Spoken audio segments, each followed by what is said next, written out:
Fed 5B part 6.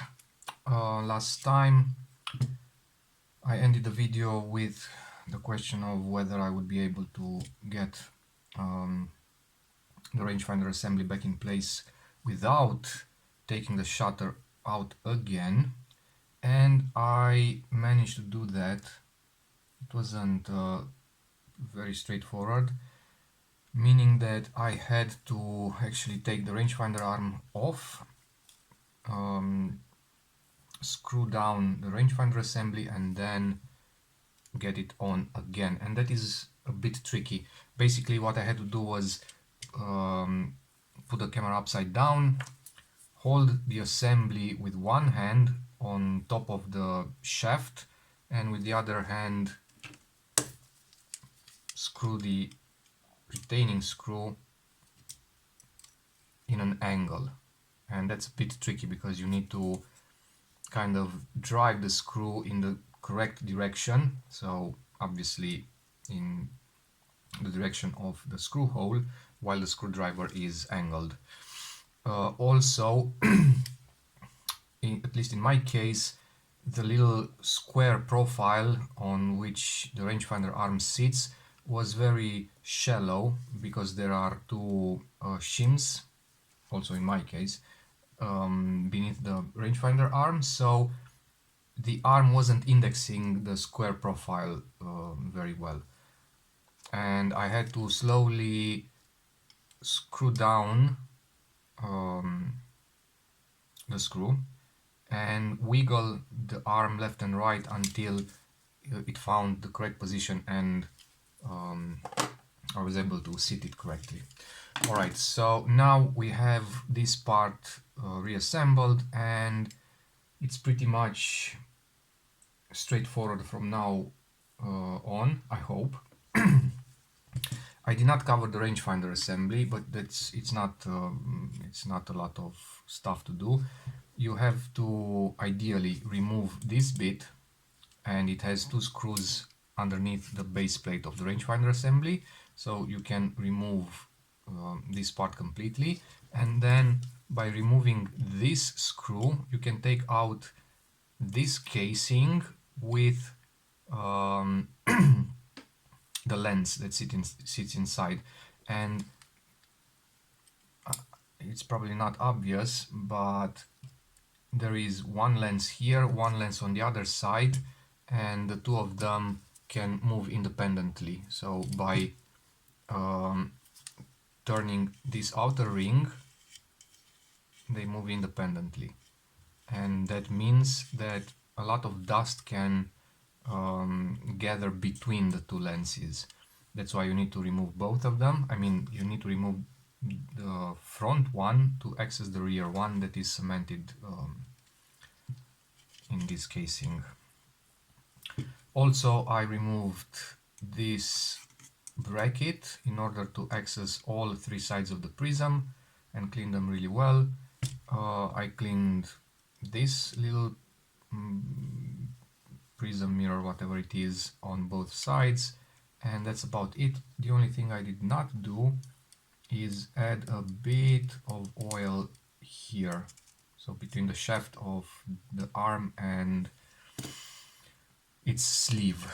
The rangefinder arm moves very smoothly, so there isn't much concern, but for good measure I will add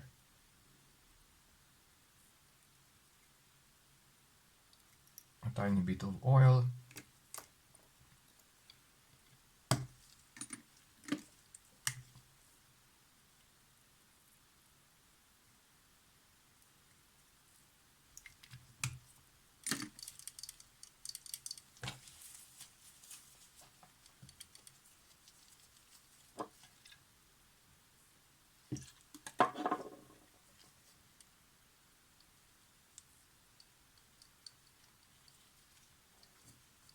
And wipe off the excess oil.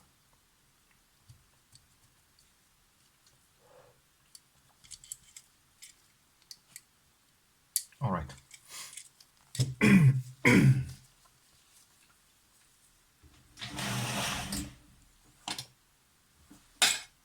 Okay, let's see what else needs to be done.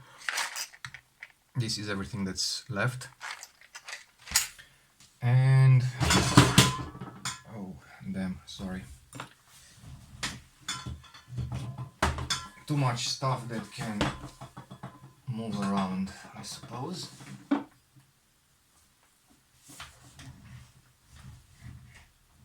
All right, first of all, I'll need to get all these pieces back together.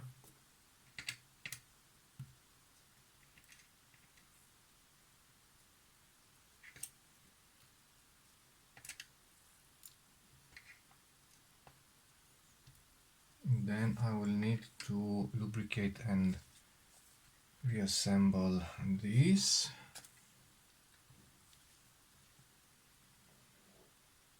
Then I will need to readjust the position of that big gear with the 4 pins. And put back the flash sink connector. And the second curtain brake. And that's about it. Pretty much everything else is going to be replaced after I have the top plate on. Okay, I'll take off the lever.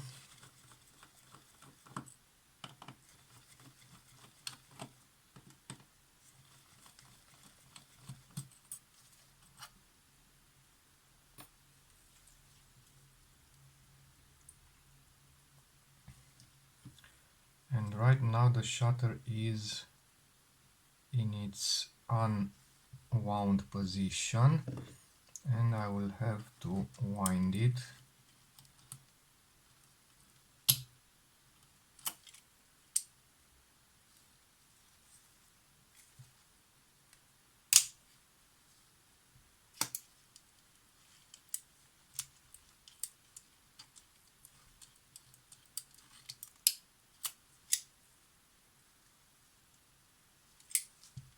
Okay, and the first one to go back in is this.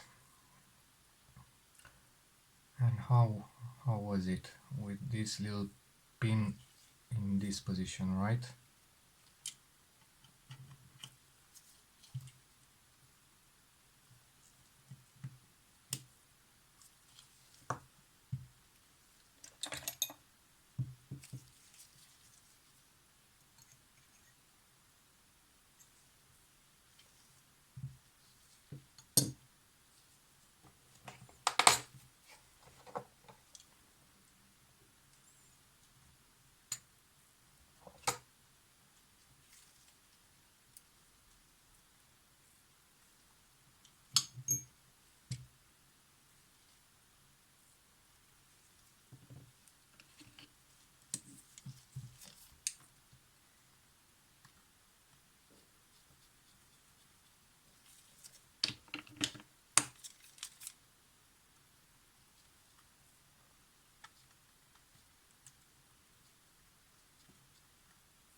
If you lose track of the position of this disc, if you look carefully, you'll see it has 1, 2, 3, 4, 5 partial cuts, and then 1, 2, 3, 4, 5, 6 total cuts. So these cuts go all the way through the disc. The other ones are only halfway through the disc, and all the cuts that are halfway represent the long speeds.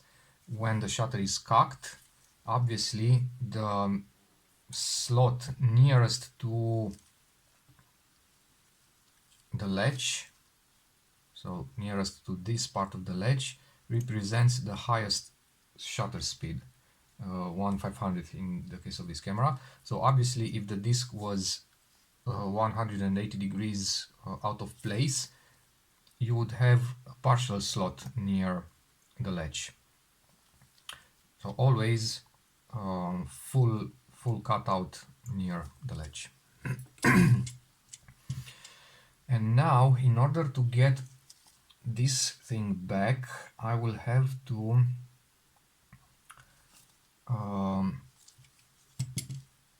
fish the little spring out of this piece, so this one, and somehow get this end of the spring back in this hole.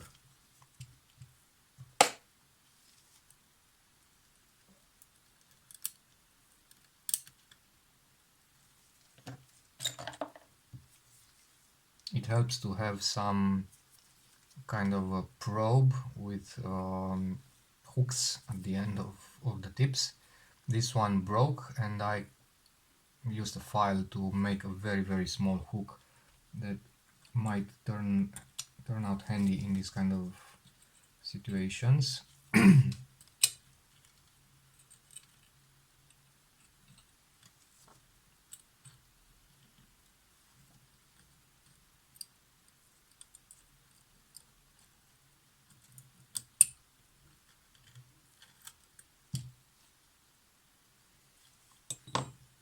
But even so, this is a tricky one.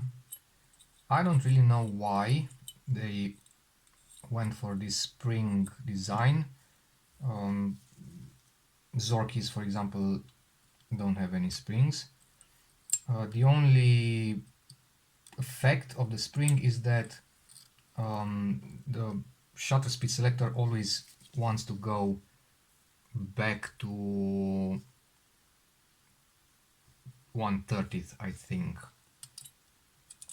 But what benefit you get from that, I have no idea. And now with my tweezers I will try to, that's it, get that little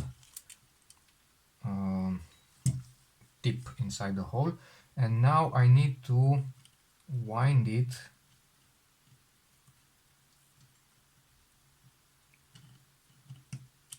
I think one full turn is okay, but I will also need to make sure that it sits in the slots so the spring doesn't interfere.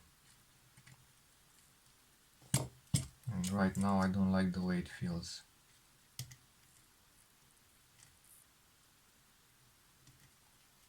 Okay, and now it sits correctly. Next, we have this guy.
Now, regarding this piece, there is a little catch. And the catch is, once you have the top plate on, the little selector, so the actual knob that you turn to change the shutter speed, meaning this one, see, it sits on the top plate. It doesn't go through this hole. So if this part is two-way down because it's screwable, then it will not engage. The little screws won't engage this slot, and that's bad. So what I prefer to do is just leave this alone, halfway there, doesn't matter, then put the top plate back and then adjust the level of this part until the knob is seated correctly, and then remove the top plate and screw the three little set screws that keep it in position. What I don't really remember right now is how the end of the spring that sits inside the actual selector, so this one, should have been, because I don't think it should have been so far out. So that makes me think that the spring is not sitting correctly inside.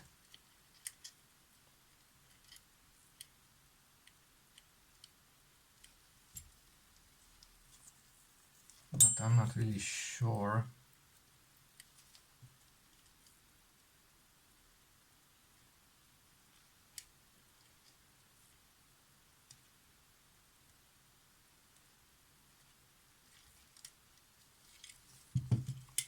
I'm not really sure why.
Oh, I think I'm turning it the wrong way. I will start turning it clockwise, but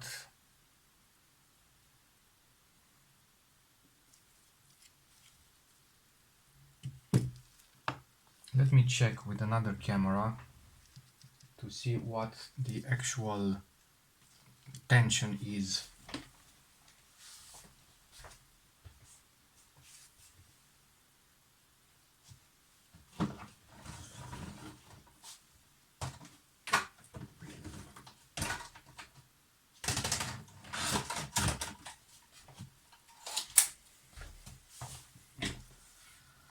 So when you lift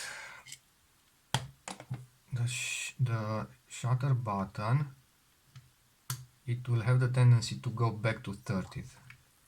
As you change towards longer speeds, you increase the tension on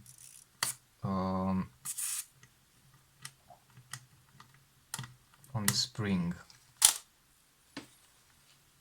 So in order to increase the tension as you go towards the longer speeds, you move the dial counterclockwise.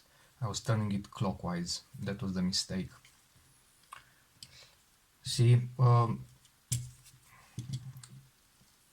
you often don't pay attention to these little things, and they are in fact quite important because everything was designed in a specific way, and if you alter that way, some weird things can happen.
Okay, so I should be turning it counterclockwise, like this.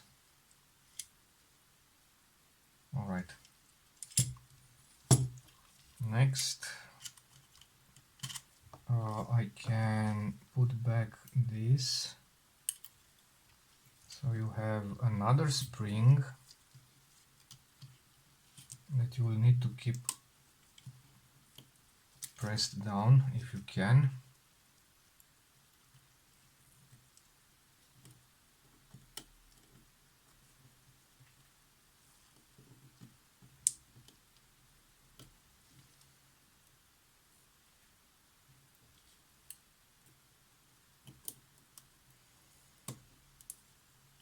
A washer on top. Now if you slip right now, you will lose both the spring and the washer, so be very careful. And then you have this circlip that sits in this little groove, like that.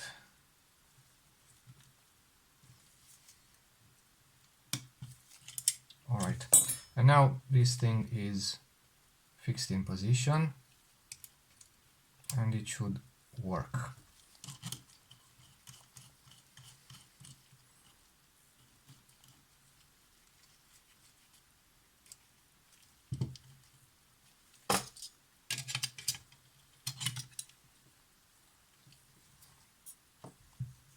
Okay, and this one goes on top, and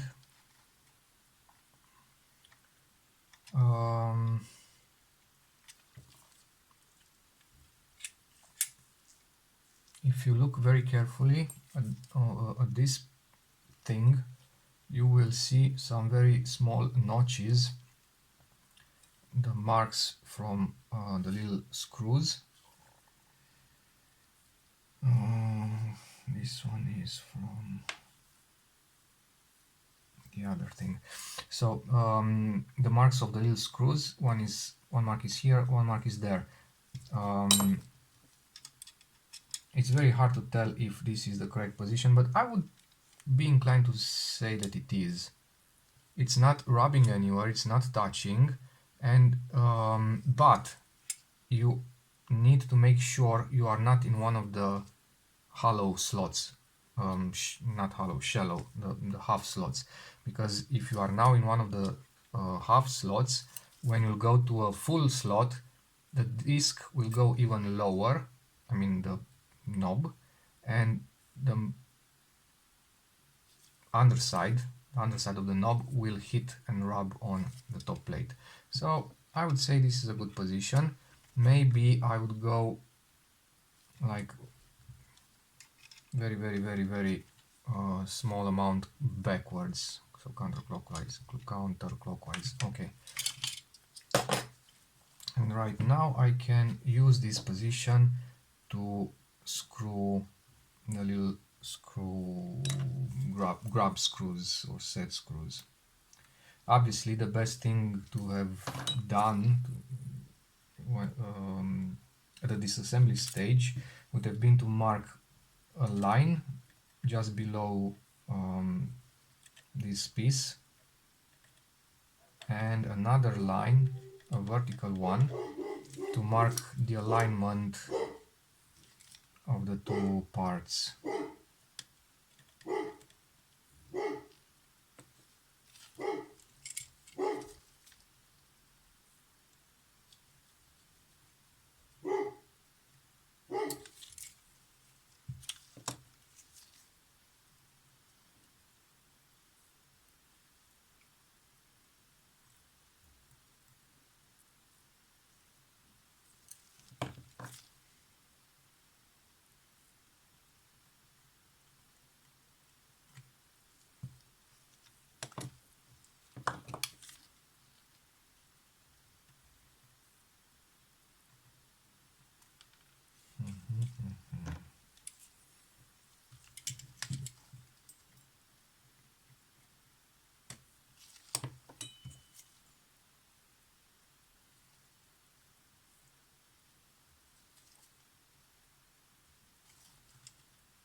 Okay, I will assume that this is the correct position.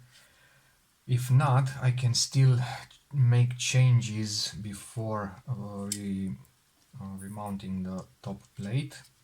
This one will go here. Okay.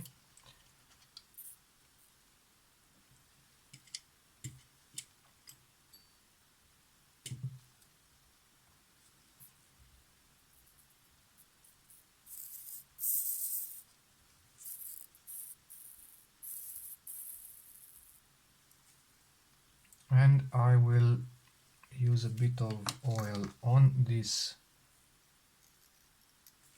spring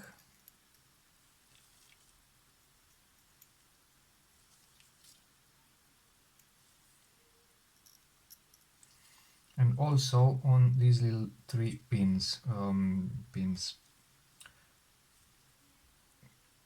rotating points, let's say 1, 2, 3.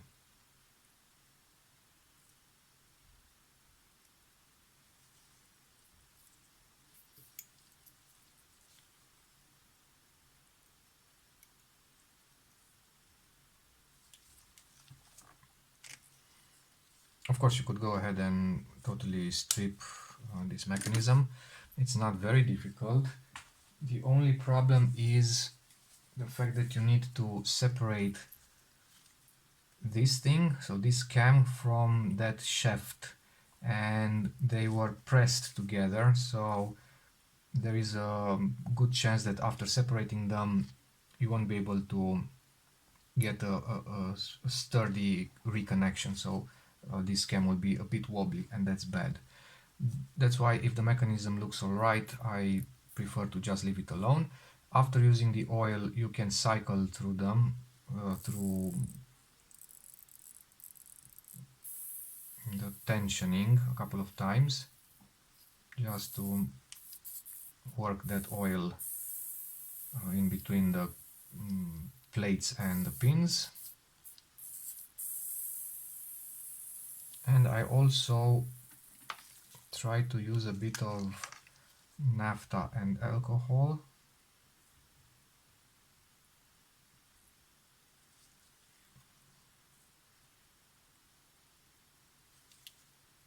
I don't know if this is good practice or not, but I'm doing it anyway, just to dilute the oil and allow it to seep in between the two surfaces better. The drawback of this method is the fact that too much seepage might occur and some of that oil might end up on the gears themselves, which is theoretically not a good thing. Okay, it looks fine by my eyes and standards. And now I need to reapply tension, 1 and something turns, if I remember correctly. Now in the meantime, by just moving it around, it has unwound furthermore, so I had 1 and something, now I'll need about 2, because right now the pin, the tip of this cam is pointing downwards, but the whole thing stays like this, so it actually points forwards, which is the actual correct position. And that means if I only turn it once, I will have less tension than it initially had. So it initially was something like this. I will go ahead and add 1 full turn and another full turn and another like quarter, just to help me sit it down.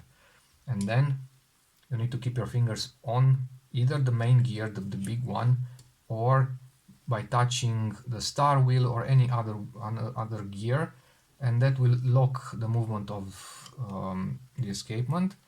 And then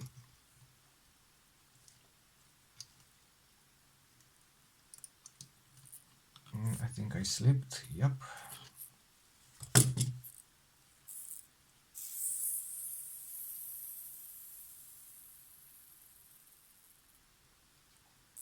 So 1, 2 and something.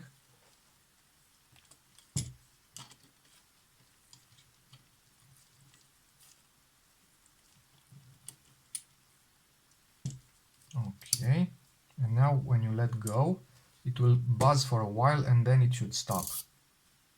Okay, the moment it stops, and it should stop quite fast or quite soon, the moment it stops, it means that that little cam has engaged the secondary latch and has pulled it aside.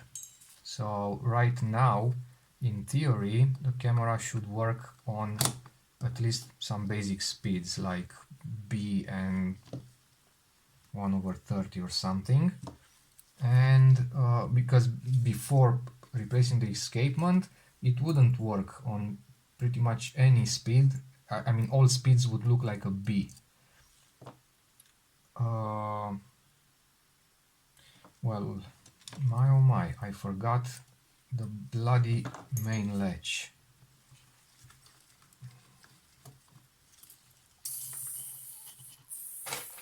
Yeah, I forgot this one. Alright, so just a tad of shutter oil on the upper hole of the body and one on the lower hole. Now this one goes in. Okay, and then we have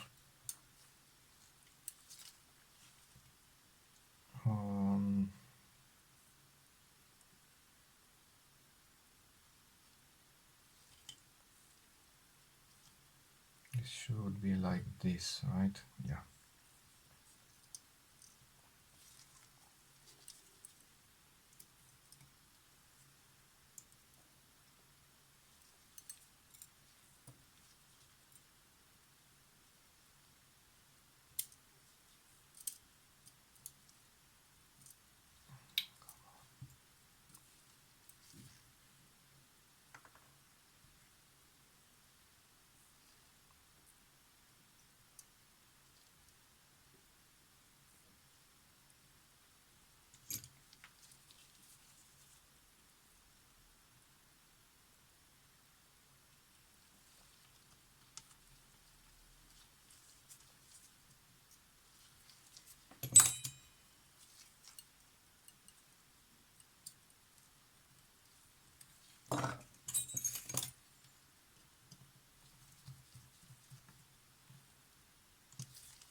Okay.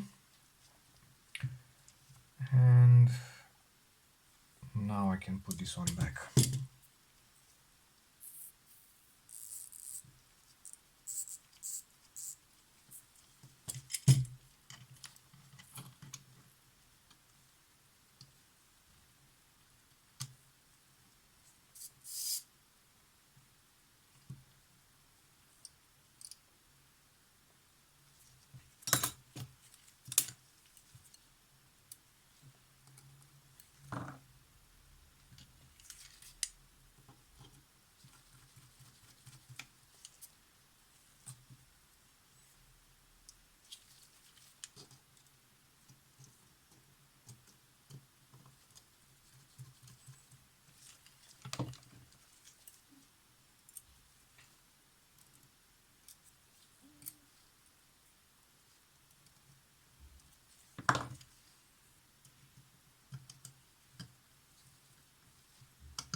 Okay. And it would also be a very good moment to have this placed back, just in case something does not work. You do need the flat spring to have a truly working shutter.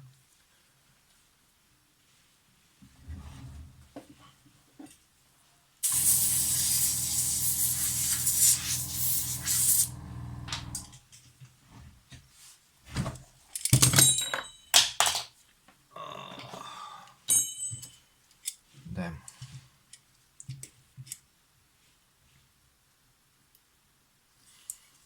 But before doing that, I want to check the squareness of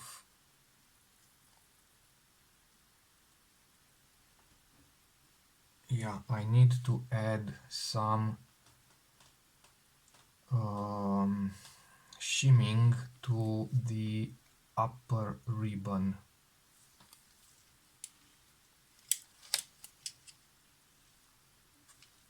Ah, god damn it. Order of operations, very important, otherwise you might have to work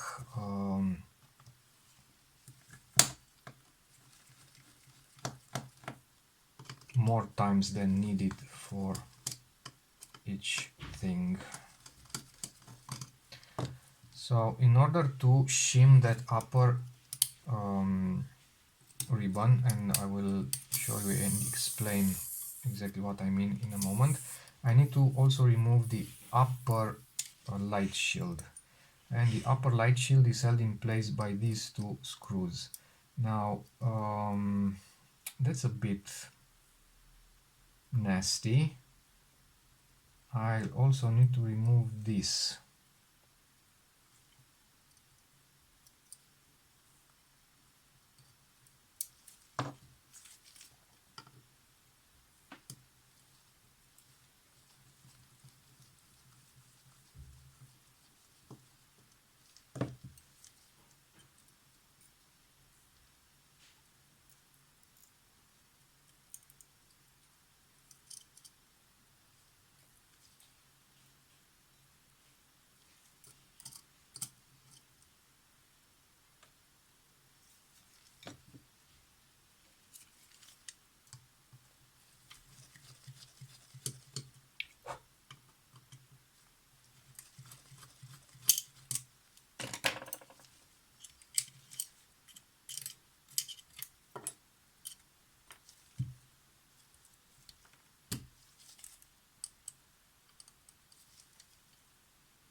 Okay, so right now these are the two edges, and this from the first curtain is just a bit like this.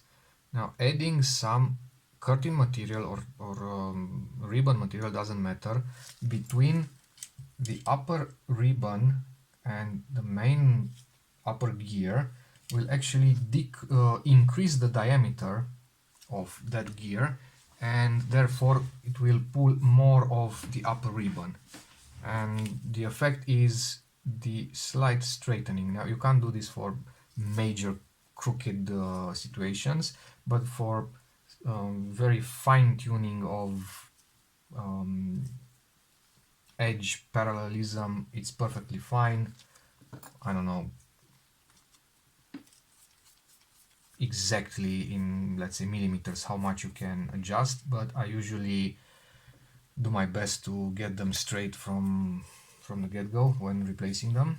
And if that doesn't work, then I mean, if no, it's not that it doesn't work, it works, but it works within limits. You can't be absolutely perfect, so I always have this as a backup.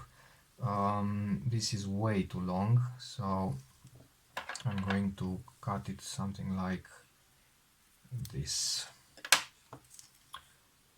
Now first of all, I'm going to do let's call it dry run. So I'm just putting that piece of ribbon, or in this case it's shutter material, between the ribbon and the roller, and try to see what happens.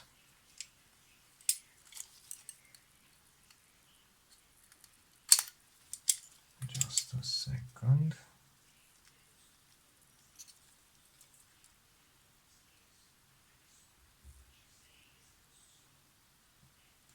All right, let's see.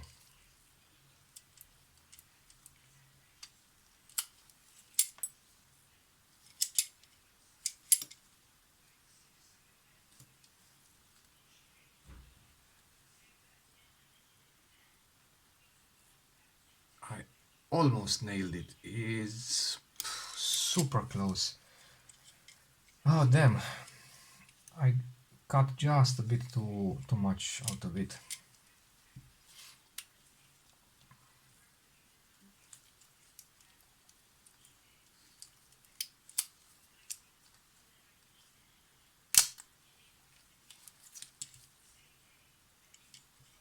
So this is just slightly too short.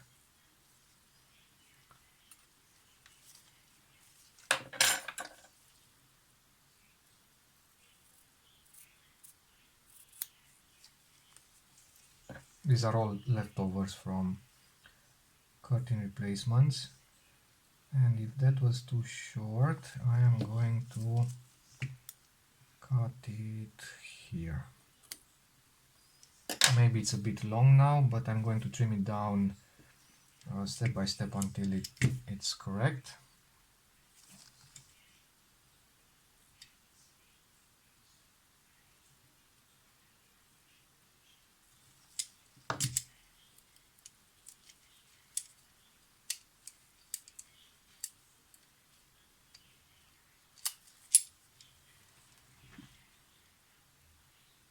And now it's just slightly too long.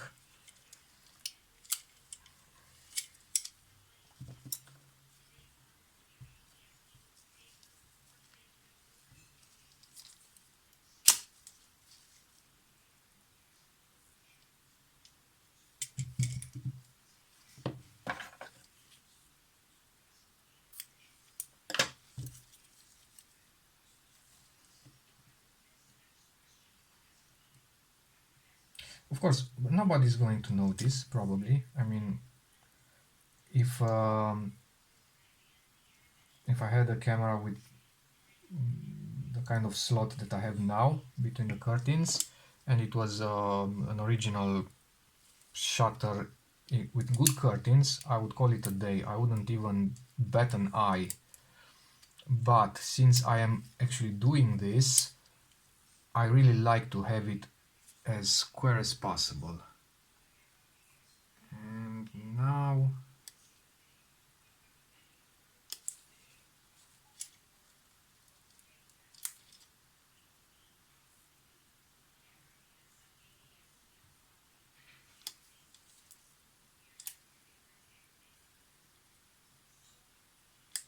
I would say now it's as good as it gets. The idea is that since you are adding in one spot, obviously the diameter will be increased in that one spot, so it's not an uniform increase over the entire circumference. And that means that the slot, the way the gap looks varies from one end to the other, meaning you might have it like this on the left, then it will straighten up, and then it will go the other way, but the variation is very, very, very small.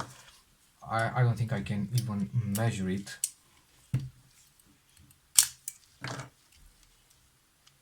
So right here at the beginning of the film gate,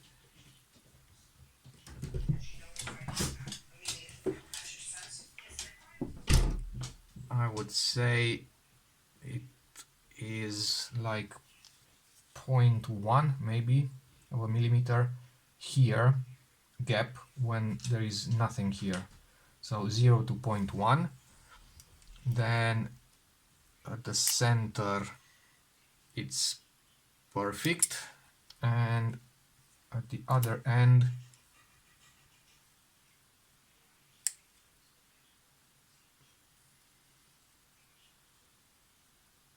it's like 0.005 space here and nothing here. It will have absolutely zero importance in the final pictures. The actual gap between the curtains is large enough that it really makes no difference, but I think it's a question of personal pride or some crap like that.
Okay, another double check. Okay.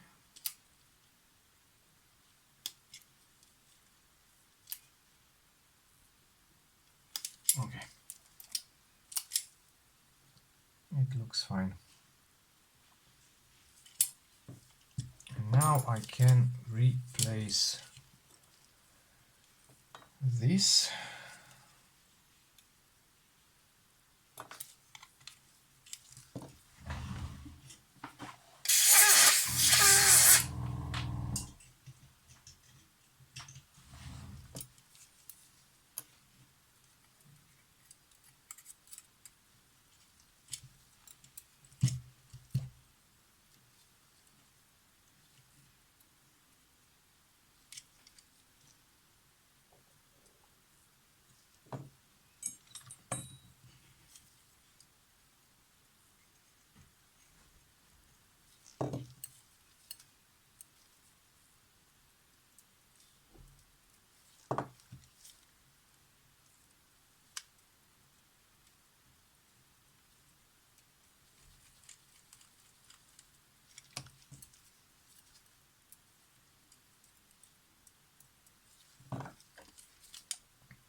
Okay, don't over tighten those two screws because you will need to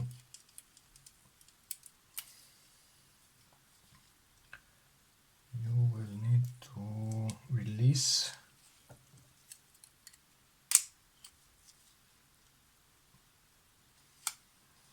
Come on.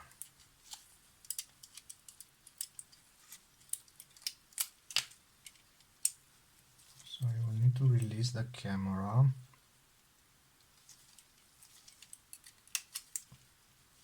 and inspect to see the gap is even between this edge and the actual light shield. Otherwise you might get friction in one side or the other.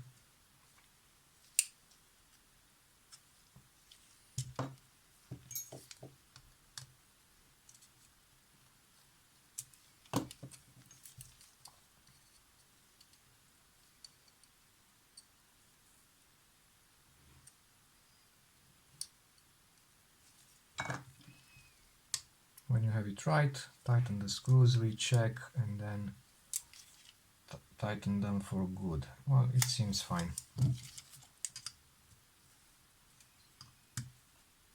Okay, and now to get this one back, shim.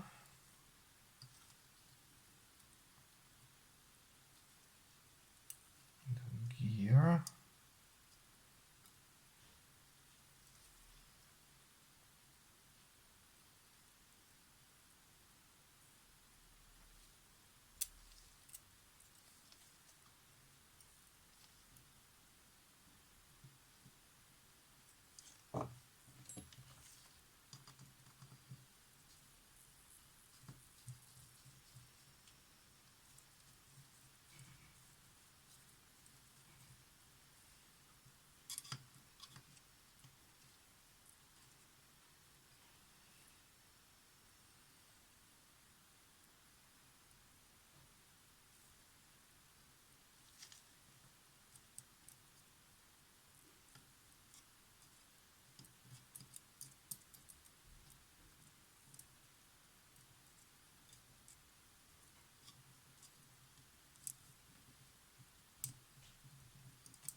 Okay.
There were two shims to underneath those two screws. Let me see what I did with them.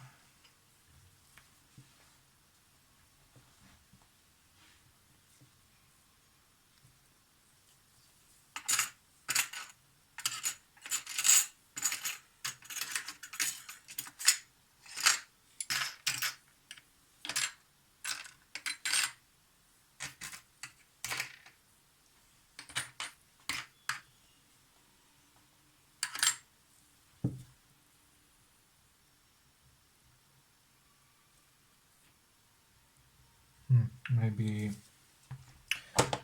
I'm confusing the cameras.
Okay, we have an issue. The camera is not doing B. And I think I know why. It's probably because the meshing or the timing is a bit off, so I will have to probably shift that bracket that blocks the limiting screw.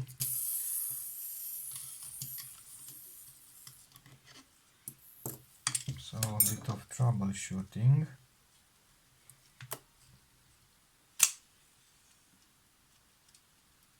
See, it only engages the second latch.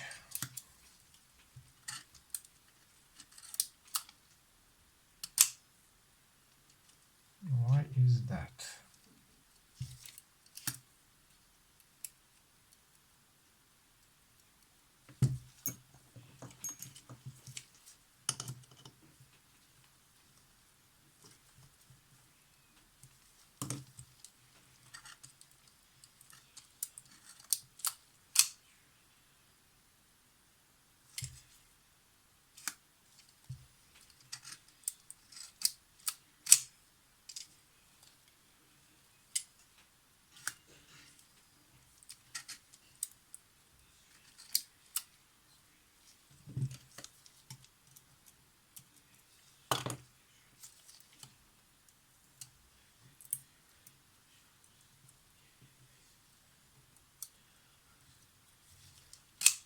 Okay, it works now. It wasn't the meshing, it was this.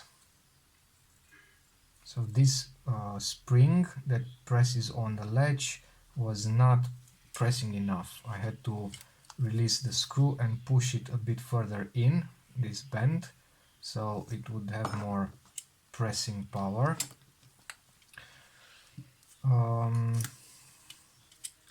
But I still feel that things are rubbing, so probably the bottom light shield is not in the best position. I will need to see what exactly is going on. So my first thought is that I should actually push the light shield further towards the front of the camera.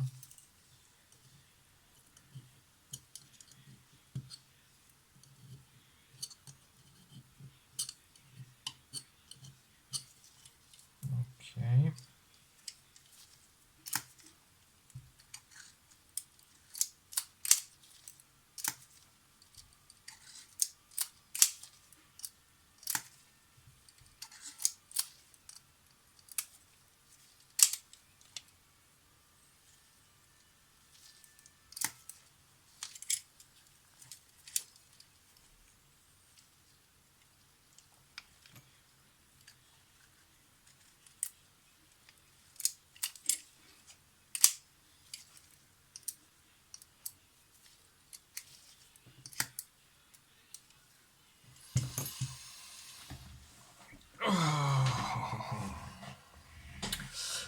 Okay, yeah, this is part of the game.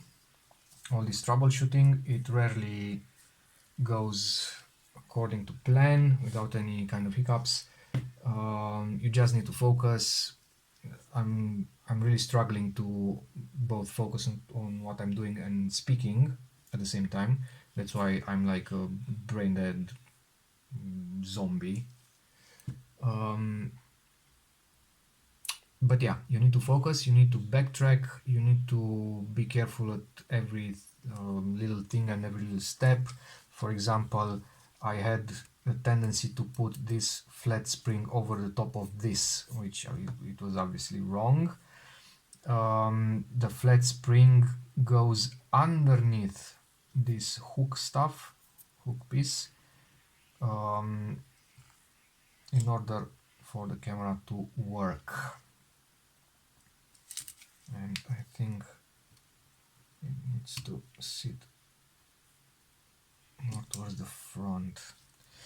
Okay, so I will just stop here. I will investigate these little issues by myself, I mean off camera, and I will report back. It's pointless for you to just sit around and look at me struggling. Sometimes it's a matter of a minute, sometimes it's a matter of an hour, more hours, depending on whatever I need to diagnose and fix.